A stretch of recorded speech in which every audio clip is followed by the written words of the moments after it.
أهلا وسهلا بكم مستمعي مشاهدي برلمان راديو. نجدد اللقاء ونتمنى تكونوا بخير وأهل الخير.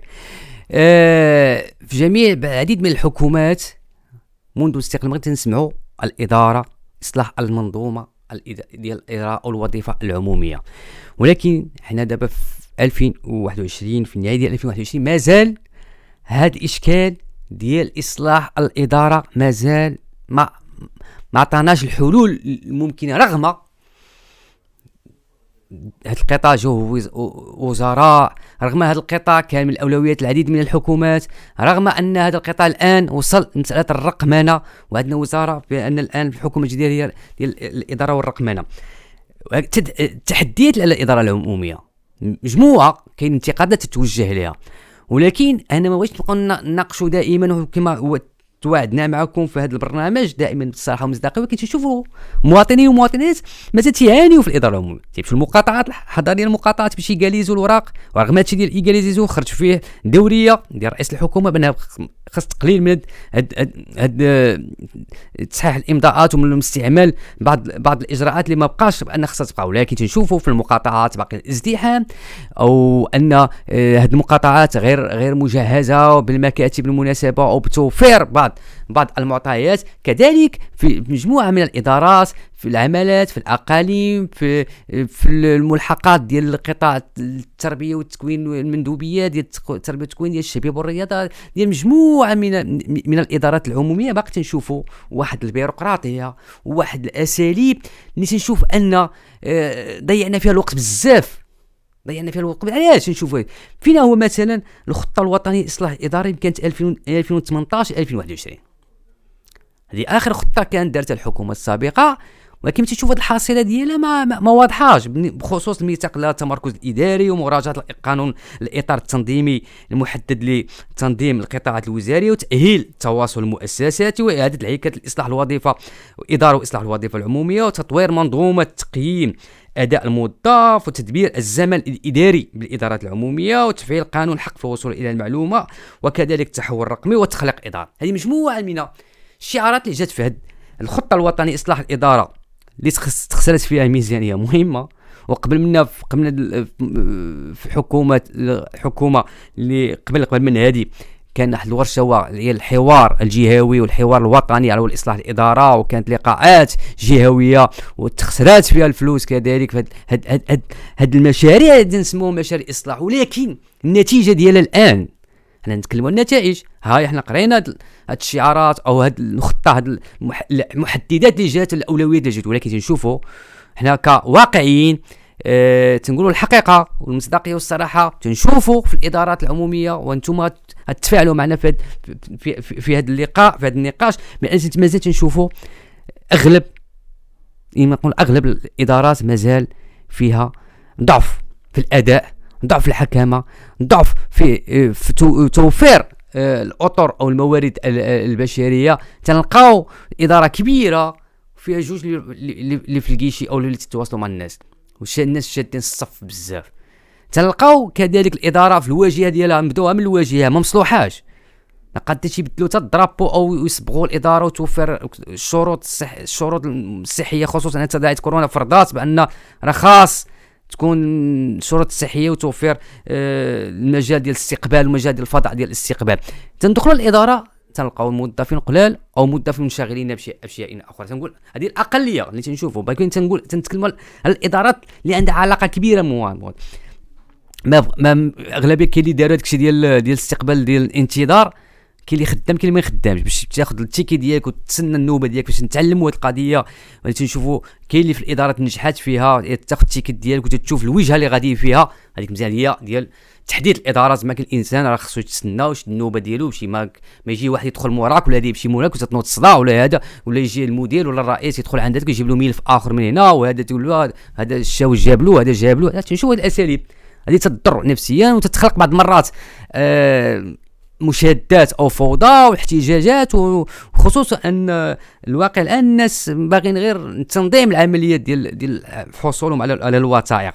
هادشي تنشوفوا مازال في الادارات العموميه، قلت لك من الواجهه كاين بعض الادارات اللي خصها اصلاح ما تصلحاتش شحال، النوافذ ديال المرسين شراج قدام داكشي، الكراسه تنلقاهم كاين ولا ما كاينش، هادشي من الاول تدخل تشوف الموظف. كاين موظفين اللي انا مع احترامي لجميع الموظفين، ولكن تداول النخاب، كاين تجديد النخاب الان ولا اشياء رقميه، خصوصا نجاح بعض التجارب في المقاطعات بان تحصل على عقد ازدياد ولا حصل الوثيقه غير بمساله اللغه ديالو، طبعا مابقاش تستعمل الاوراق والاستدوات بزاف، كاين ولكن خاص واحد الطاقم البشري اللي يكون متكون وتزاد يتكون. حنا ما نقولوش بان هاد الناس غادي يمشيو للتقاعد كذا، لا، كاين الناس اللي ضحاو من اجل خدمه المواطن وخدمه المواطن في تقديم الوثائق، ولكن تنشوفوا على الاساليب تبدلات، ان تنتمنى كلشي يولي رقمي، وتكون باش تحيد واحد المجموعه من الاساليب اللي ما بقيناش بغينا نبقى نسمعوها في الاداره في الادارات المغربيه. اذا هي كذلك التواصل المؤسساتي، تمشي تدخل شي اداره تلقى معاه منتظر، هذه اشكال. علاش مثلا الادارات تدير واحد مكلف غير بالتواصل في خدمه المواطن، ارشاد المواطن فين غيمشي لهذه المصلحه ولا هذه المصلحه ولا علاش مثلا ما نكلفوش موظف باش نعرفوا التتبع ديال النجاح ديال الموظف. الناس الموظف تيبغوا الترقيه، تيبغوا الزياده، عندهم حقهم، ولكن باش ما نعطيهم نكلفوهم بملفات. اي موظف نشوفوا بانه نجح في خدمته وكذا هو مدى نجاحته وتتبعه في خدمه هذا الملف، ماشي كلشي مفرق، كلشي يجي هذه يدير اللي بغى يدير، هذه يدير الخدمه ديال هذا الرئيس ما متبعش الهيكله ديال الاداره ديالو. اذا خاص تطوير عمل الموظفين في العديد من الادارات العموميه والادارات التي لها علاقه دائمه ومباشره مع المواطن، وبانها تصلح الادارات وتدرج في الاستقبال في الداخل، ما يبقاش علاقه الداخل، ما يبقاش الجدران وواحد حط حدا بزاف وواحد لاصق على واحد. شفنا هذا الواقع، موظف لاصق على موظف، ما كاينش توفير الاجهزه. ان خاص توفير الادارات وتجهيزها باحدث الوسائل من اجل ان تكون واحد الاداره مرتاح، الانسان تيبقى فيها راحه، باجل نحارب واحد المجموعه من الاساليب اللي خايبه بزاف واللي ضرات الاداره المغربيه، خصوصا باك صاحبي ودهن السير ونحسوبيه وغيرها. كما ان تنكلموا التحول الرقمي، دابا تنتمنوا الادارات كامله تدخل في هادشي ديال الرقمنه. الانسان ما يبقاش يضيع الوقت ديالو، يشد النهار ديال العطله ديالو باش يصيب واحد الوثيقه شهاده السكنه، ولا يصيب واحد البيرمي، ولا يمشي يصيب واحد اي وثيقه اخرى، تيشد واحد النهار ويضيع النهار باش يخدمته. علاش ما تكونش شي رقميا، يتصيفط كلشي بالاوراق رقميا وتحدد له موعد. كاين بعض التجارب الناجحه في هذا المجال، ولكن تنتمنى خص التعميم على الصعيد التراب الوطني في المدن. ما يمكنش انسان يبقى يتنقل جهه العاصمه باش يحصل ورقه. تنتمنى بان هذه الاساليب تكون الرقمنه ديالها، ويكون التجاوب ديال الاداره دائم وباسرع وقت مع المواطن، سواء عبر الليزيميل او عبر الهاتف او عبر الواتساب، لان هذا الزمان مابقاش بان الانسان غادي يضيع الوقت ديالو، يخلي الخدمه ديالو باش يمشي بانه يحصل له وثيقه في ديال التطور الرقمي وتوفير الوسائل الايجابيه اللي تعطات بالنسبه للرقمنه. كما ان خص تخليق الاداره، وهذا تنسمعوا الشعار قديم ودائما باقي يتجدد. تنشوفوا شكايات، تنشوفوا مجموعه من الاساليب، ورغم دارت شي حاجه في هذا الشيء ولكن ما بانش. كان شي واحد الموقع دات وزاره الوظيفه خصوص شكاياتي، ولكن تنشوفوا بعض الشكايات متعدده. الناس تقدموا شكايات ضد بعض رؤساء المصالح، رؤساء الاقسام، بعض المدراء، بعض الموظفين بانهم ما تعاملوش معهم مزيان، او طلبوا منهم اشياء محرمه قانونيا، او انهم لم ينفذوا او يوفروا لهم الوثائق، اعتبار بان كاين اللي باقي، كاين اللي كان بغى يدير مشروع استثماري، ولكن البيروقراطي ديال الرئيس ولا ديال رؤساء بعض رؤساء الاقسام، خصوصا الاقسام ديال التعمير واقسام ديال الاستثمار وكذا، تلقى واحد العراقيل وتطلبوا واحد المجموعه ديال الوثائق، رغم ان كاين هناك قوانين حيدت مجموعه من الوثائق والدعوات المتكرره من اجل تسهيل الوثائق بالنسبه للمستثمرين وتتبع العمليات ديالهم. ولكن تنشوفوا حالات خطيره وخايبه بزاف، وانا اعرف ما اقول، خصوصا في العملات وفي في المدن. اين هو الشباك الوحيد اللي كان اللي تحدث في العمليات وكان مخصص لمغاربه العالم؟ راه نديروا زيارات ونديروا لقاءات تلقاهم اغلبهم مقفلين، وان هذا الشباك الوحيد اللي جمعت فيه مجموعه من القطاعات الوزاريه، وبانه دار اصلا لتسهيل عمليات توفير اولا جو الثقه بالنسبه للمواطن، توفر له المعلومات، تعطيه الوثائق وتساعده وترشده وتنصحه فين غادي يمشي وتتبع المشروع ديالو. وكذلك دعم المستثمرين الاجانب والمغاربه اللي بغاو يديروا المشاريع ديالهم. تنشوفوا ان هناك حالات بان هذا الشباك الواحد خاص اعاده الاعتبار ديال اعاده النظر فيه بزاف، وبان تكون هناك مراقبه دائمه من قبل المصالح المختصه لهذا الشباك الواحد، لانه كما جاتني بمجموعه من الاخبار تفيد بان الشباك مغلق، وان حتى الرؤساء ديال الجماعات او رؤساء العمداء والبلديات ما تيتبعوش هذه العمليه وما مراقبينهاش. وهذا تيطرح اشكال كبير علاقه هاد المنتخبين برؤساء المصالح ديالهم او رؤساء لانهم خصهم يتبعوا معهم. تنشوفوا ان كاين مغلقين او انهم موظفين بمجموعه الموظفين اصبحوا اشباح. ظاهره الاشباح هي قديمه كذلك، ولكن راه باقه تعرق الاداره المغربيه. انا كيف لا يعقل ان المغاربه تيخلصوا الضريبه وتخلص كلشي وتتمشي، وهاد الناس تياخذ المال العام وما تيخدمش. هادشي خصنا يوقف، تكون واحد الجرأه ديال الحكومه، جرأه سياسيه وقانونيه، وقف الاشباح، ان من يؤدي عملا له اجر. ولكن الناس نشوفهم اشباح. هذا الرئيس ميك على هذا الموظف، هذا اللي مخدمه في جهه اخرى، هذا اللي تيمشي يجيب له حاجه اخرى. تنشوفوا هذه الحالات خصوصا في الجامعات المحليه وفي مجموعه من الادارات بان كاين.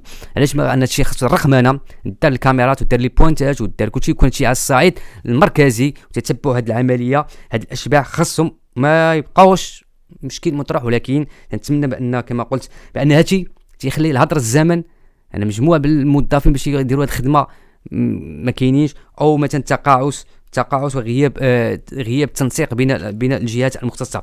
هادشي تيخلينا كما قلت ان بعض الاقسام ك هاد الشباك الواحد واقسام ديال التعمير كذلك اللي خص اعاده النظر فيها في مجموعه من العملات ومجموعه من مجالس المدن. هادشي فيه اشكال كبير وخلق اشكالات كبيره بالنسبه لان كاين الناس اللي دارت شي حوايج بدون لم تحترم القوانين. وكانت هناك تقارير في هاد التقارير ديال المجلس على الحسابات متعدده بخصوص عمل ديال المجالس الجماعيه او ديال المجموعه بان هاد المسائل الرؤساء بعض المرات تلقاو هاد رؤساء المصالح ديال التعمير وديال السكنه ولا ديال اللي تابعين الجماعات المحليه واللي تابعين العملات وتابعين المدن والبلديات. خاص تكون واحد المراقبه دائمه من قبل وزاره الداخليه هذا القطاع، وضرب بالحديد عن من يتقاعس في عدم اداء مهامه او من يستغل منصبه لحاجات اخرى او لاشياء اخرى لاجل محاربه اولا كما قلت المحسوبيه والبيروقراطيه، واجل تطوير عمل الاداره المغربيه. بان العديد من الخطب الملكيه دعت الى اصلاح الاداره ولتركيز وتنزيل المشاريع الاوراش، بان هذه المشاريع اللي خاص تنتكلموا على الصحه التربيه والتكوين. ولكن بالنسبه هي الاداره جامعه لهذه القطاعات، وخاص المواطن لا بغى يمشي يحصل المعلومه توفر له، يكون واحد المسؤول بانه دائما علاقه تكون تشاركيه بين المواطن وبين المسؤول على هذا القطاع او على هذه الاداره، وما تبقاش مثلا ادارات تيغلقوا.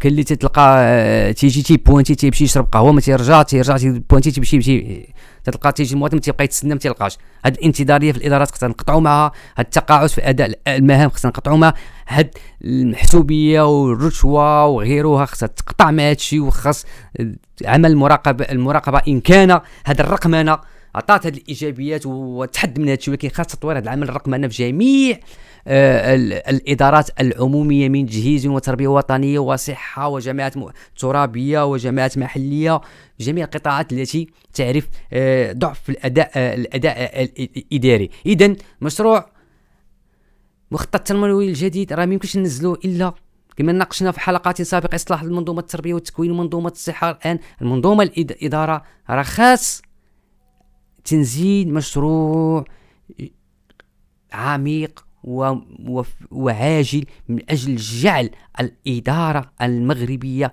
رهنا بالاداء ديالها يكون اداء مناسب، واداء في الحكامه وربط المسؤوليه من المحاسبه، وكذلك بالنسبه لدعم الاستثمار. هذا هو المهم، ان هناك مجموعه من المستثمرين المغاربه واجانب اللي شافوا التعامل السلبي ديال الاداره وهاجروا ما بقاوش يديروا المشاريع، خصوصا اقصد في بعض المدن الصغرى وفي بعض الجماعات المحليه. ان الانسان كان تيجي باغي يدير واحد الخدمه، يدير واحد المشروع اللي غيستافد منه المواطن والمواطنه المغربي، يستافدوا منه الشباب خريجي الجامعات او خريجي التكوين المهني، يخدموا في هذاك المشروع التنموي. ولكن البيروقراطيات بعض الرؤساء الجامعات او بعض الوسطاء او بعض رؤساء الاقسام وقفوا هذه المشاريع. تنتمنى الان تفعيل هذه البرامج الاصلاح الاداره في اسرع وقت، ومع جعل الرقمنه هو التحدي الاساسي لاصلاح اي اداره، واي اداره هي في خدمه المواطن المغربي. شكرا لكم مستمعين الكرام،